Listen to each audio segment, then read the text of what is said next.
Hey everybody, hope you're doing well. Today I wanted to take a little bit of a deeper dive into a topic or a debate that I brought up recently on my Instagram account, and that is dealing specifically with foot position, foot pressure during a deadlift. So I'm using the example of a deadlift, jumping right into it. The main purpose in a deadlift is for you to put pressure and force into the ground, enough force and pressure into the ground that you're able to get your body weight and any weight along with it to a nice tall position. So we're trying to get force into the ground to get our body or resistance off of the ground. So once we have that concept, now we're going to dive right into foot mechanics. So your foot is doing multiple things, but I'm going to focus today on your foot turning in and out. So I've got a foot here. We're going to talk about pronation first. And foot pronation is when your foot gets as flat as it can into the floor or kind of rolls in an in direction. So what you can see here is like this is the arch or the inside arch of my foot. As I pronate, I'm going to have that arch smush down into the floor. And that's really done in efforts with my shin bone rotating in, my femur or my thigh bone rotating in. So everything is moving in an inward direction as my foot tries to get as flat to the floor as possible.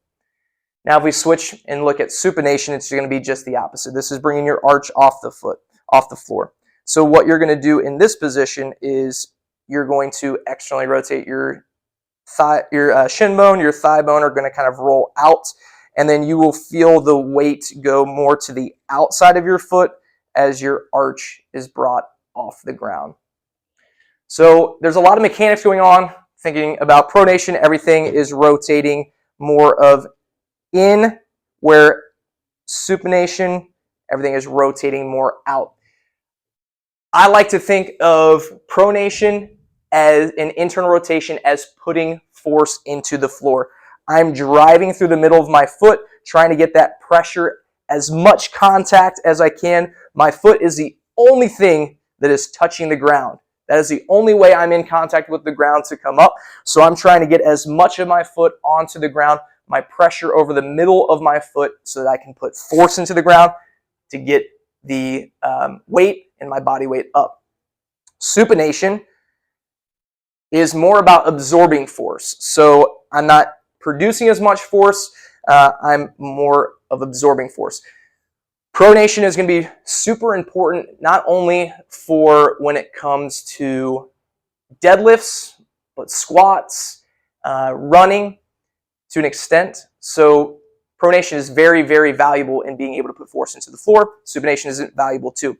An important concept is there's no such thing as a bad movement. So I think a general concept is that foot pronation, so many people say I've got flat feet, my arch collapses. People oftentimes will look at pronation movement as a bad movement. There's not good and bad movements depending on what you're doing.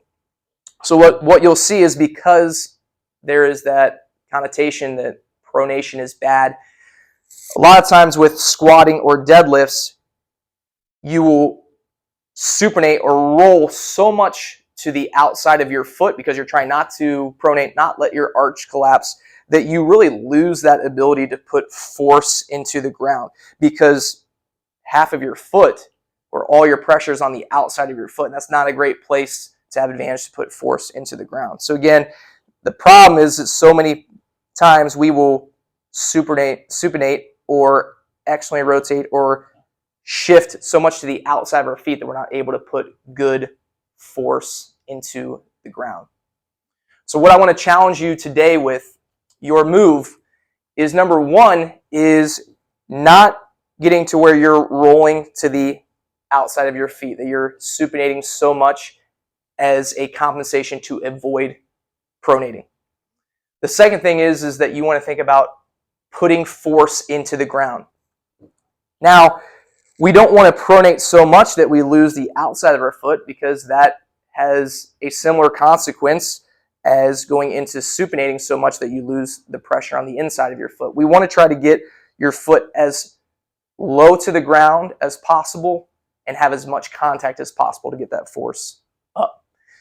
So as you're doing this, don't just compensate fully of rolling in, but try to keep your pressure as spread across your feet as possible, putting force into the ground.